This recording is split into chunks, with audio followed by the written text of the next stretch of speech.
नमस्कार, आप देख रहे हैं न्यूज़ 11 भारत डिजिटल। मैं हूं अभिषेक सिन्हा आपके साथ। बात चंपाई सोरेन की। चंपाई सोरेन झामुमो के उपाध्यक्ष हैं। ना उन्होंने अभी तक झामुमो छोड़ा है, ना उन्होंने झामुमो में वापसी की है और ना ही उन्हें झामुमो से निलंबित या निष्कासित किया गया है। इस मामले से संबंधित जब सवाल सीएम हेमंत सोरेन से पूछे गए तो उन्होंने यह कह दिया कि जिससे जुड़ा मामला है सवाल उनसे पूछे। लेकिन आज सरायकेला में एक नया खुलासा हुआ है। सरायकेला में एक नई राजनीति का कहें तो कारपेट बिछाया गया है। आज सरायकेला में माननीय चंपाई सोरेन का कार्यक्रम था। पूर्व मुख्यमंत्री रहे हैं चंपाई सोरेन और सरायकेला में हरा रंग हटाकर वहां पर पूरी तरीके से भगवा रंग लगा दिया गया है। चंपाई सोरेन के बैनर और पोस्टर के नीचे कहीं झामुमो या पूर्व मुख्यमंत्री नहीं लिखा गया, वहां पर झारखंड आंदोलनकारी लिखा गया।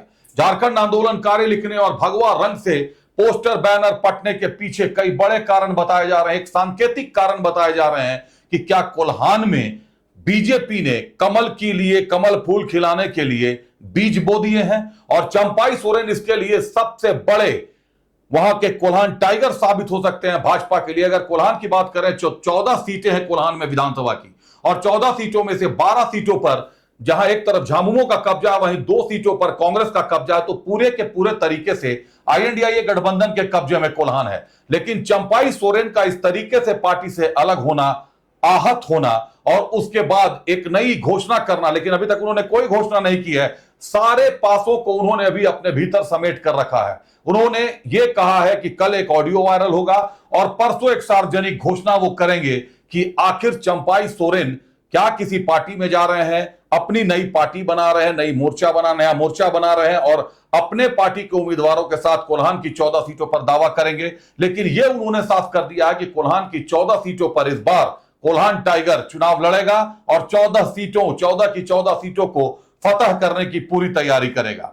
इस जानकारी के बाद अगर बात करें विरोधी खेमे में भी तो खासा हड़कंप देखने को मिल सकता है, क्योंकि चंपाई सोरेन जेएमएम के थिंक टैंक माने जाते हैं, शिबू सोरेन के संघर्ष के साथी हैं और जिस तरीके से लोबिन हेम्ब्रम को निष्कासित किया गया उसके बाद चंपाई सोरेन की पीड़ा जब 2000 शब्दों में निकलकर सामने आई, उन्होंने जो पोस्ट किया कि मुख्यमंत्री रहते हुए विधायक दल की बैठक बुला ली गई और मुख्यमंत्री को चंपाई सोरेन जी को पता ही नहीं था कि विधायक दल की बैठक बुलाई गई है और अचानक आनन फानन मुख्यमंत्री के सारे कार्यक्रमों को स्थगित कर दिया। यह बताता है कि राज्य में जो मुख्यमंत्री चंपाई सोरेन सरकार चला रहे थे, कहीं ना कहीं उनके ऊपर एक दबाव बनाने की परिस्थितियां बनाई गई थी, जिससे मुक्त होना उन्होंने जरूरी समझा और फिलहाल न मुक्ति ली है न मुक्त करने दे रहे हैं, क्योंकि उनको निष्कासित करने के बाद जेएमएम को भी यह समझ में आ रहा है कि पार्टी का एक बड़ा धड़ा, एक बड़ा ग्रुप टूटने की स्थिति पर आ जाएगा। अगर निष्कासित नहीं करते हैं, चंपाई सोरेन खुद इस्तीफा देते हैं तो मामला कुछ और बनता है और अगर चंपाई इस्तीफा भी नहीं देते, पार्टी निष्कासित भी नहीं करती, तो फिर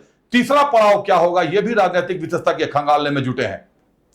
लेकिन कोल्हान की 14 सीटें आज इस बात जरूर इशारा कर रही हैं कि सरायकेला में चंपाई सोरेन के कार्यक्रम के दौरान भगवा रंग से पट जाना पूरे के पूरा कार्यक्रम स्थल का और कार्यकर्ताओं का जोश और उत्साह देखकर यह साफ हो गया कि कहीं ना कहीं संकेत भाजपा की तरफ जा रहे हैं, गठबंधन की तरफ जा रहे हैं। या तो अलग दल बनाकर गठबंधन हो सकता है या भाजपा में शामिल होने की कड़ी हो सकती है, यह सांकेतिक बात है। लेकिन कोल्हान में भाजपा को अपनी जमीन चाहिए जहां कमल खिला सके, कमल के बीज बो सके और चंपाई सोरेन कोल्हान के वो टाइगर हैं कि अगर उन्होंने कमान थाम ली तो उसके बाद भाजपा का रथ रोक पाना शायद मुश्किल होगा और भाजपा के लिए बड़ा अवसर साबित हो सकता है चंपाई सोरेन का कहीं ना कहीं पार्टी से थोड़ा खिन होना, थोड़ा अलग होना।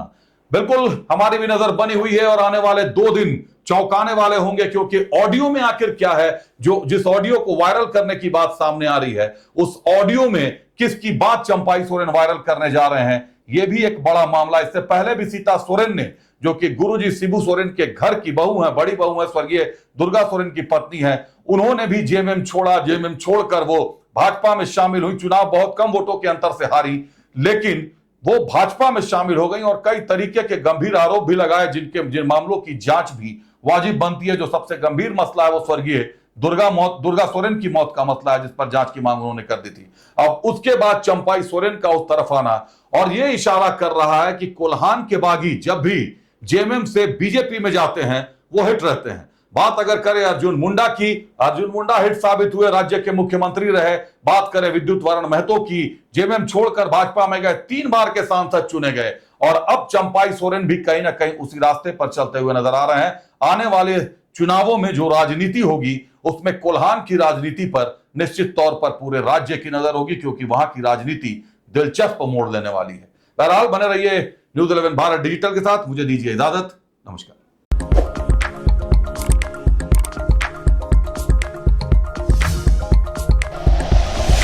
Like and share videos, subscribe करें हमारा चैनल और प्रेस करें बेल आइकॉन। न्यूज़ 11 भारत, सच है तो दिखेगा।